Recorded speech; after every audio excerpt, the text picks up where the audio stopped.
Hey guys, Mr.Relatable here. It's been a little while since I've made a video, but there is a very good reason for that I will be hopefully able to tell you guys within the upcoming weeks.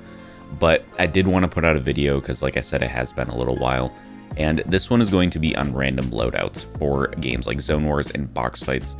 A lot of people have been asking for this, but I've kind of been putting it off as it's a little bit easier of a tutorial, and I prefer to kind of go into the more advanced things. But anyway, we're just going to be going into this random loadouts video. If you guys do like this content, make sure that you are subscribed, as I will be putting out videos more often now that I'm a little more freed up. And like I said, I think you guys will really enjoy this one. So let's just get right into it. Okay guys, so the first thing that we're going to want to do here is go into our creative menu, into the devices tab, and find a trigger.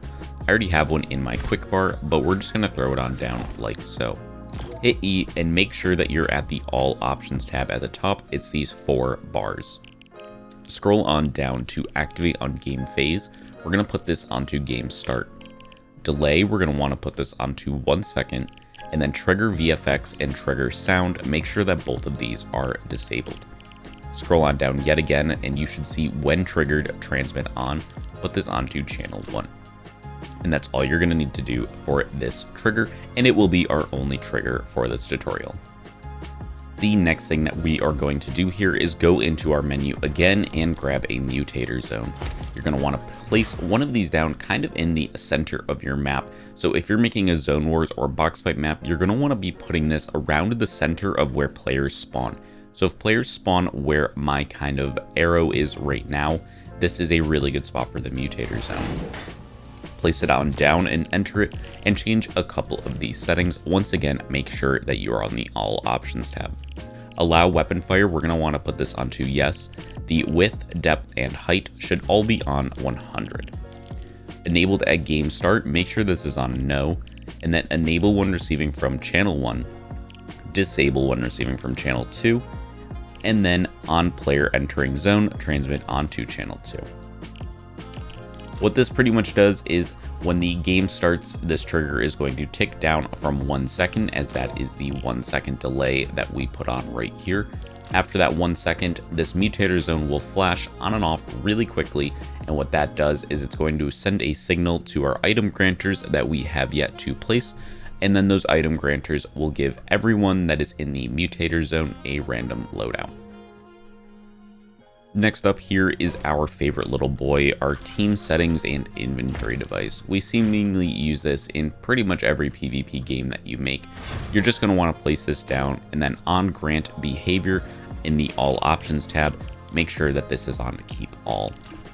What you're going to want to do now is simply go over to the consumables tab and give players however many materials that you want to give them, as well as however much ammo.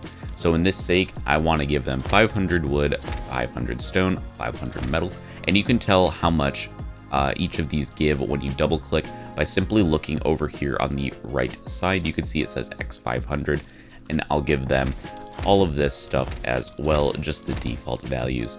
Go over to the play menu at the top and simply drop all of this stuff in. This is simply the stuff that you want every single player to be receiving at the start of the game. This is not for your random loadout. This is just you want every player to have the same amount of materials and same amount of ammo. So now we are getting into the fun stuff, and that is making our random loadouts. What you're going to want to do is go into the devices menu yet again and type in item granter. Grab it right here and throw it on down like so.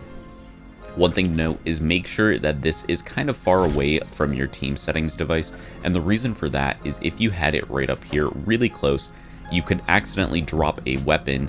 If you were trying to give the item granter a weapon and you go to drop one, it could be picked up by the team settings and inventory device. So make sure that's not the case. Just pull it a little bit further away. Enter it and make sure that you're all on the all options tab as always. And then on grant action, we're going to want to put this to keep all. Scroll on down and you should see cycle behavior. Put this onto wrap. Scroll on down yet again to cycle to random item when receiving from. Put this onto channel 2. And then when item granted, transmit onto channel 3. that is your first one that we're going to be making here, simply copy this, and I like to put this onto about a grid snap 2 and then put it 2 tiles away. This is yet again to ensure that if you're dropping items, you don't accidentally drop them into one another. It's really nice that you don't have the mixing of the two. Next, go in here and we're going to change a couple settings yet again. Grant condition, we're going to make sure that this is on only if space. That's very important. Scroll on down yet again all the way down to here to cycle to random item when receiving from, put this onto channel 3, and when item granted, put this onto channel 4. Simply grab this and yet again move it 2 tiles away. And now we're going to go into the modified options tab up here. You see this channel 3, put this onto a channel 4, and channel 4, put this onto channel 5. So just increment each of the channels up by 1. Same thing here, each of them up by 1, and once more, once again. So there we go. These are our 5 inventory slots that you would be having in your game. So this would be your first inventory slot, which is the first one that we made, second inventory slot, third inventory slot, fourth, and fifth.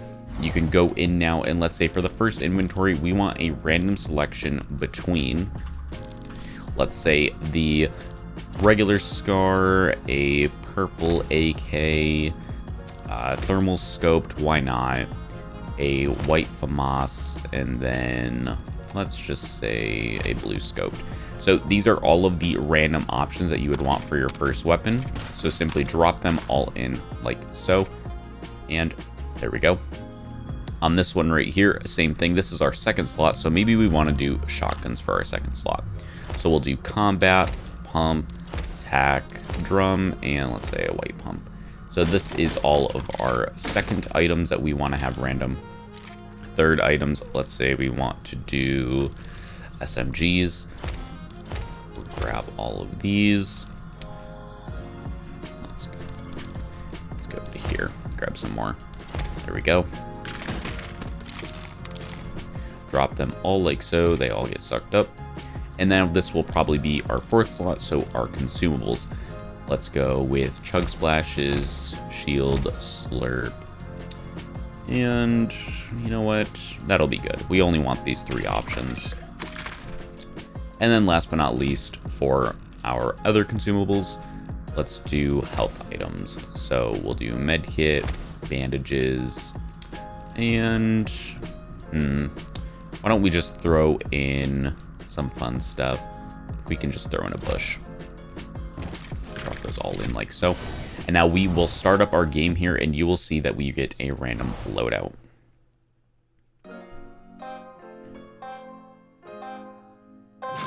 Starting it up, we get all of our materials, and then we get all of these random weapons, and I can start the game again so you can see that we have a different loadout each time. So keep this loadout in mind, and I'll end the game. And then we'll start the game.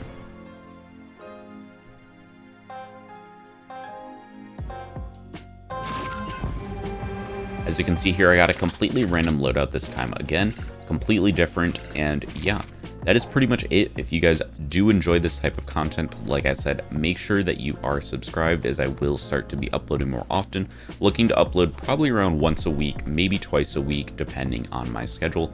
But yeah, this is all for this tutorial. If you guys have any questions, let me know, leave them in the comments. But thank you guys for watching, and I'll see you in the next one.